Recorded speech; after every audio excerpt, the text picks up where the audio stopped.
السلام عليكم ورحمة الله تعالى وبركاته. حرفة دكتورنimo waa xirfad cizi iyo sharaf ku dhexleh bulshada misna ay siiyaan kalsooni aad u balaaran. Dhaqaatiirtu intooda badan waxay qadariyaan misna dhowraan kalsoonidaasi halka in yaroo ka mid ah ay ku xadgudbaan weliba si argagax leh ayagoo kalsoonida la siiyay ku dhibaateeyay bulshada. Waxaana kuwa uu kale ka mid ah Dr. John Bodkin Adams. John ayaa geystay falal xilligaa loogu yeeray dilalka qarniga waxayna ahayd kiis aad u xasaasi ah ilaa ay gaartay sanadii 1986 in laga diyaariyo riwaayad loogu magac daray dhakhtarkii wanaagsanaa Bodkin Adams oo lagu soo bandhigayo falalka doktorkan oo uu dilaya bukaanadiisa misna ka xadaaya lacagtooda. Dr. John ayaa ahaa dhakhtar ka howlgala cudurrada guud waxaana lagu soo eedeeyey in uu yahay dilaa weliba si xad dhaaf ah u siin jiray bukaanadiisa daawooyinka xanuun baabi'iyaasha si uu nafta u dhaafiyo. Intaa waxaa u dheereed in ninkan uu ahaa xariif ku xeel dheereeya sida hantida loogu dhaco bukaanada iyo sida loo baabi'iyo raad kasta oo ku caddeynaya in uu ku lug lahaa qofkan dhintay geeridiisa halka marna ay maxkamaduhu awoodi waayeen in dembi cad ay ku soo oogaan. Muuqaalkan ayaan si faahfaahsan idinkugula wadaagi doonaa taariikhda ninkan iyo qisada madow ee uu kaga tegay beejadka buugga dilalka arxanka daran. ku soo dhowaada taxanahan cusub ee aan ugu magac darnay liiska madow inagoo xalqad kastaa ku soo qaadan doona shakhsiyaad geystay falal ka dheer bani'aadamnimada. haddii aad jeclaan lahayd inaan sii wadno taxanahan muuqaalkan laygare waan gaarsiino 300 oo like aan gudagalno. Dr. John Bodkin Adams wuxuu ku barbaaray gobolka Leicester ee ku taal qayb ka mid ah waqooyiga Ireland. wuxuu ka dhashay qoys xagga diinta aad ugu adag. aabihii oo lagu magacaabayay Samuel Adams wuxuu ahaa mid ka mid ah baadiriyaasha ka wacdiya kaniisadda maxalliga ah. qoyskoodu ayaa taabacsanaa mid ka mid ah firqooyinka diinta Kiristaanka ee loo yaqaan Plymouth Brothers oo ahayd koox diimeed aad ugu adag xagga shuruucda iyo dhaqanka diimeedka. hooyadii ayaana la sheegaa in lagu naanayso jiray haweeneyda ugu karaamada badan Ireland. aabaha dhalay John ee Samuel ayaa ahaa mid ka shaqeeya samaynta saacadaha maadaama wacdi ka jeedinta kaniisadda aanay ka helin lacag ku filan oo ay noloshooda ku maareeyaan. wuxuuna aad u xiisay jiray oo uu jeclaa gawaarida jacaylkaasi oo uu u gudbiyey wiilkiisa John. waxaana jiray hal wiil oo la dhashay John ka oo lagu magacaabayay William Samuel. sanadii 1916 John ayaa waxbarasho u aaday jaamacadda The Queen's University of Belfast isagoo jira da'da 17 wuxuuna halkaasi ka baranayay kulliyadda medicine. xilligii uu dhiganayay jaamacadda ayaa la sheegaa in lagu naanaysi jiray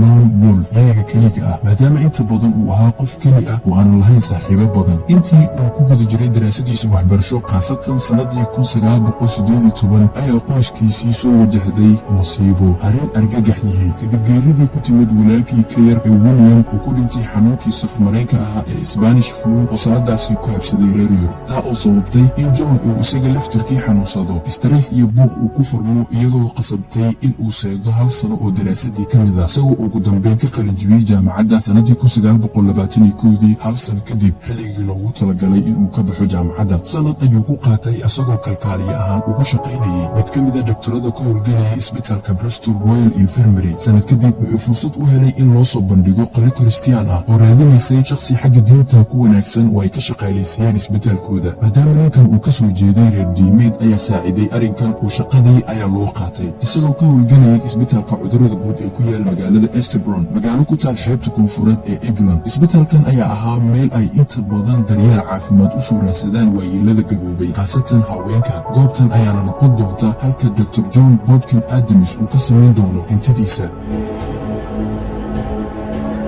bilowgii hore Dr. John ma lahayn xirfad sida u xeeldheeraysa balse marba marka kasii dambaysa wuxuu sare u qaadayay xirfadiisa isagoo caan ku ahaa feejignaanta iyo baaritaanadiisa in ay ahaayeen kuwo aad u wanaagsan. horaantii halgankiisu wuxuu la yimid shaqo adag iyo dadaal badan isagoo guri kasta isku dayayay in uu xiriir la sameeyo weydiiyana haddii caawimaad caafimaad u baahan yihiin taa oo ka caawisay in isla markiiba magaalka uu magac ku yeesho. waxaa kaloo ninkan lagu yaqiinay naxariista iyo habdhaqan wanaagga uu bukaanadiisii kula dhaqmi jiray taa oo soo jiidatay dadka hantida leh ee magaalada ku noolaa. waxaana ka mid ahaa taajiriintii ugu horeeyey ee la dhacay howshiisa William iyo Edith Mawhood. markii ugu horeysay ee u yeeraan waxay ahayd kadib markii ay lugta ka jabtay xaaska William ee Edith. wixii ka dambeeyeyna sida ugu dhaqsiyaha badan ayuu u awooday in reerkan uu saaxiib dhow la noqdo. tani ma ahan oo keliya in ay sare u qaadayso sumcaddii uu ku dhex lahaa bulshada waxay kaloo u suurtagelisay in uu hadiyo qiimo badan ka helo reerkan. durbadiiba ninkan ayaa bilaabay in uu xaqiijiyo guulan. markii uu jiray da'da 30 wuxuu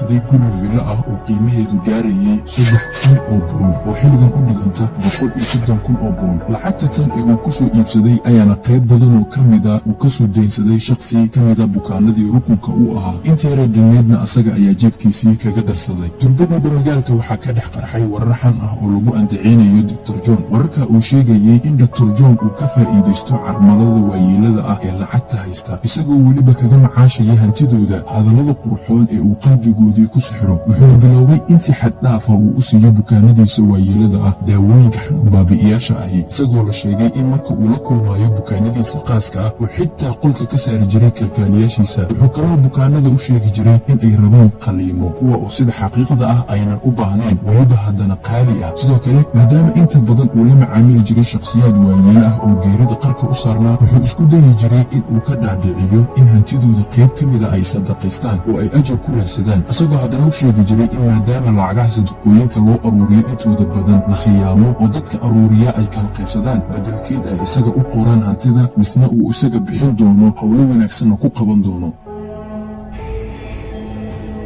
mid ka mid ah haweenka uu qiyaamay waxaa ka mid ahayd Matilda Whitton. Matilda ayaa ahayd carmal waayeel ah oo ku jirta da'da 70-meeyada, iyadoo markaa u soo guurtay magaalada Eastbourne. waxayna durbadiiba noqotay mid ka mid ah macaamiisha dhow ee Dr. John, ilaa xiriirkoodu uu siyaado, taa oo keentay in Dr. John gaarigiisa qaaliga ah uu amaahin jiray haweeneyda markay tegayso goobaha xafladaha, iyagoo ugu dambayntii u iibisay gaari kale si ay ugu mahadnaqdo habdhaqan wanaagga uu iyada kula dhaqmaayo. tanna ma ahayn mid cabsi abuurta oo waxay ahayd mid caadi ah in qofi la siiyo hadiyad, balse arinku wuxuu gacmaha ka sii baxay kadib markii ay beddeshay fikradeedii ahaa in hantideeda ay iyada kadib dhaxli doonaan carruurta ay iyada u tahay, iyadoo warqad u qortay Dr. John in loogu wareejiyo hantideeda kadib marka ay dhimato.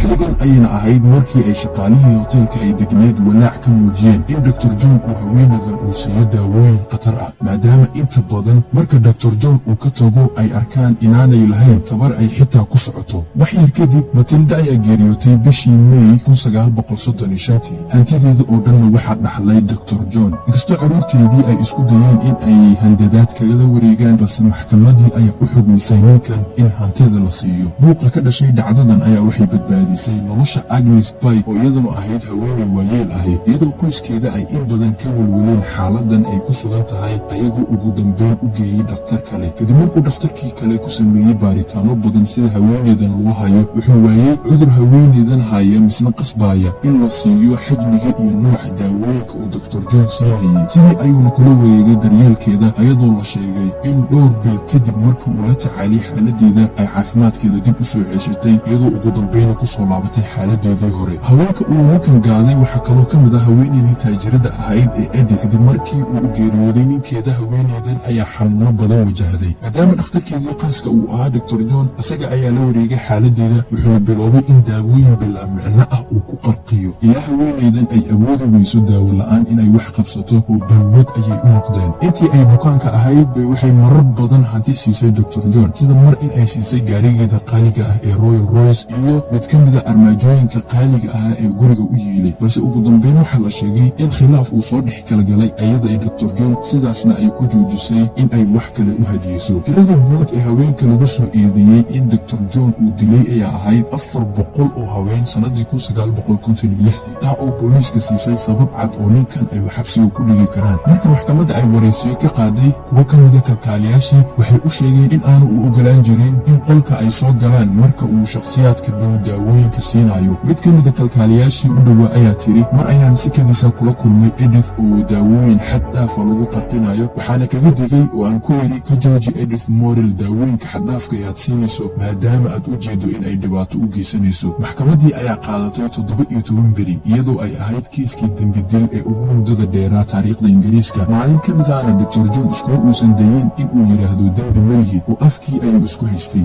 ilaa maalinkii ugu dambaysay ayuu yidhi, qaadi, anigu wax dembi ah kuma lihi arrimahan, isagoo caddaynaya in kiisaska sida Edith Morrell dilkeeda uunan gacan ku lahayn, misna ay iyadu teeda soo idlaatay maadaama waayeel ay ahayd. 44 daqiiqo ayuu wuxuu bixinayay caddeemo iyo hadallo uu isku furdaaminayo, iyadoo ugu dambayn uu iska dheereeyey eedeymaha dilalka. ugu dambayn maxkamaddii ayaa ku dhawaaqday in ninkan uunan wax dembi ah ku lahayn haweenka kan misna ay yihiin kuwo iskooda u dhintay maadaama ay ku jireen caafimaad xumi iyo wakhtigooda uu ugu dambeeyey nolosha. hadalka kan ee ka soo yeeray maxkamadda in badan waa la rumaysan kari waayey. saxaafaddu ayaa aad u dhaliishay iyadoo ku tilmaamaysa musuqa ugu xumaa ee qarnigan. dhacdadatan kadib mustaqbalkii dr john ayaa aad u burburay isagoo laga soo celiyey goobtii uu ka howlgeli jiray. weliba hay-adda caafimaadka ayaa ku amartay in mar kale uunan ku laaban karin shaqada caafimaad. murugo iyo cabsi badan ayaa hareeraysay noloshiisa isagoo keli ku noqday nolosha maadaama reerkiisii ay wada geeriyoodeen misna uunan weligii xaas aruusin. wuxuuna geeriyooday sannadii